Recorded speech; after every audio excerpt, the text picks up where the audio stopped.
In this session, I am assuming that basics of using .NET environment with C# you are aware of. And for the purpose of this demonstration, I have taken the bare minimum environment, which is Visual Web Developer 2008 Express Edition. This is the bare minimum environment and the simplest one. So you can always go to the higher environment and create a similar file quite easily. So in this I am showing you this C# code where this JSON parsing work I have done, and ultimate aim is that there is a JSON string. On a button click, I will pick up some data out of that JSON string, right? For parsing JSON in .NET environment, in the C# code, you need external library. The popular library called JSON.NET is available. You can search JSON.NET on Google and download this library. You can download this library and you can also select various versions are available for this library. But usually the whole download comes with various version or automatically available there. The source code is also available. Once you download this library, you need to place it in a path of your choice.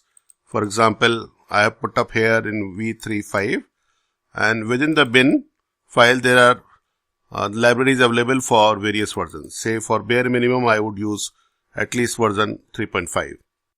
Right? For higher also it is available. For 4, for 4.5 it is available. So this DLL we have to add reference within our Visual Studio environment. So this we usually do by going to this link and then going to add reference. Since currently I have already added, so it will be shown in the recent folder, and otherwise I have to go to browse, go to whatever directory I have chosen for my this JSON.NET folder. Let me go to that folder. It is here. Go to whatever I have downloaded. Go to the bin directory and go to whichever version I want and then select the required DLL. So this purpose of this is to bring it here so that we can use this library component for parsing JSON, and after adding the library we can put up this line using Newtonsoft.JSON.linq link. Right? So this is essential for the current parsing work we are doing. And on the button click event, see, I have already declared a string where the JSON string is there. The whole JSON object can be made out of this string.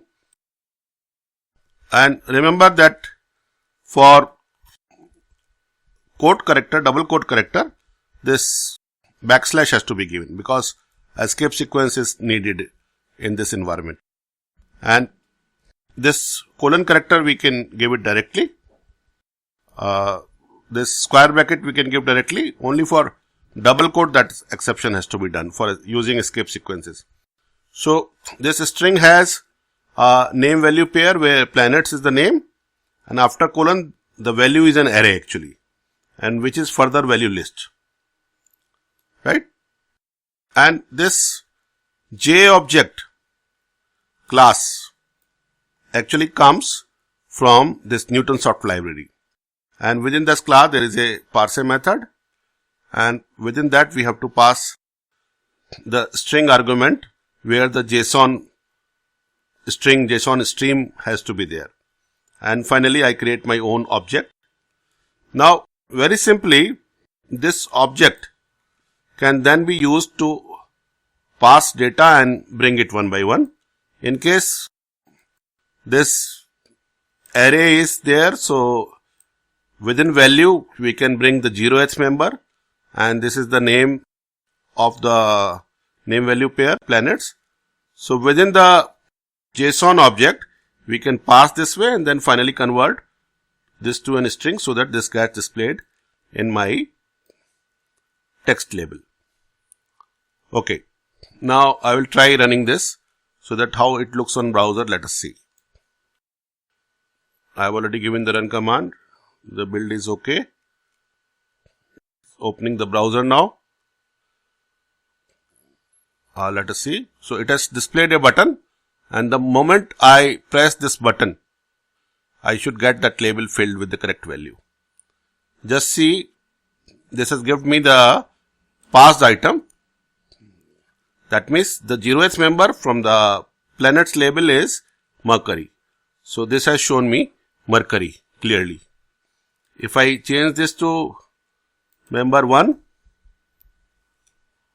and stop debugging and then again restart this, save it, then again restart it. Let us see, the other member should come now. Again I am trying, press this button, so next member has come. So which means the parsing activity is happening correctly. Okay. Now I will show you something even more interesting, where I will bring the stream to be parsed from internet.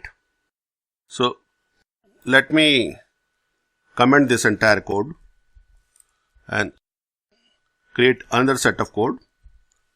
For demonstration purpose, I have actually pre-written that code, which I will explain in a short while. I'll just copy that code and bring it here.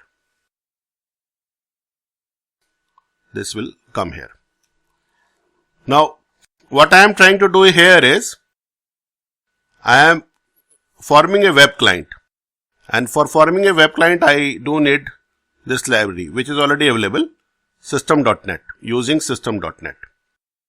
And now, this download string method of this web client object can be used.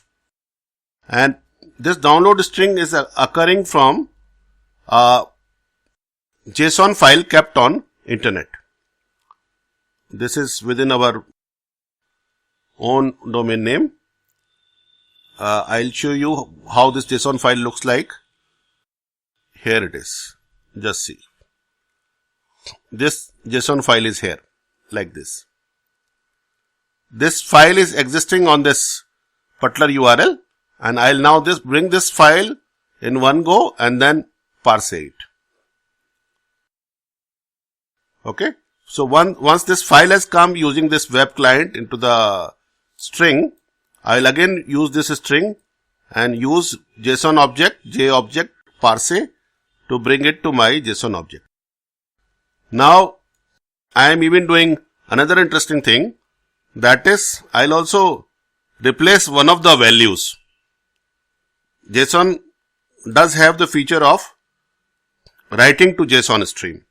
So, list name here is list of wonders. I am changing this list to a place I always dreamt to visit. So, this local change I have done. So, using this kind of syntax, whatever this name is there. So within this brackets, square brackets, I can then use this name and this value gets replaced. Now I am just preparing that string. Just see.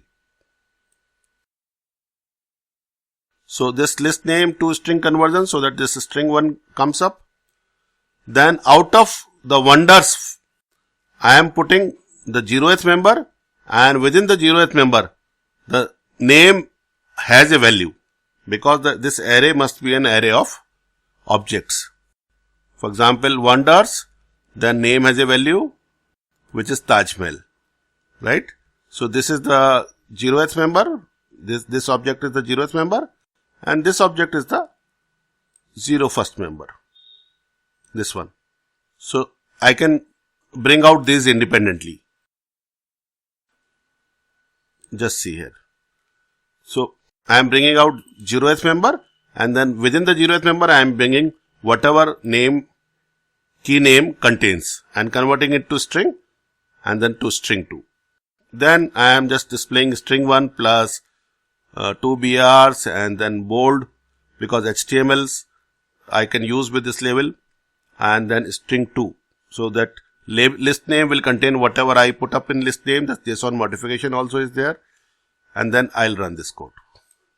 Let me first stop the previous one running. And then I'll make a attempt to run this code again. Okay, this takes some time to refresh. And then I'll put up the play button again. Let us see. This should now build again. Building and showing it again. The default.aspx is playing. Button has come up. Now, once I press this button, this has come actually from internet. It picked up this JSON file from this URL, and then whatever value was there, it replaced and then picked up within wonders from the first object. Just see. If I change again this object name, I'm just stopping this debug. Suppose I change this name to, this time again I will pick up the first member. Let us go here again. I'll pick up the first member. Save it again. And then run it. It should pick up the first member now. And again from the name key.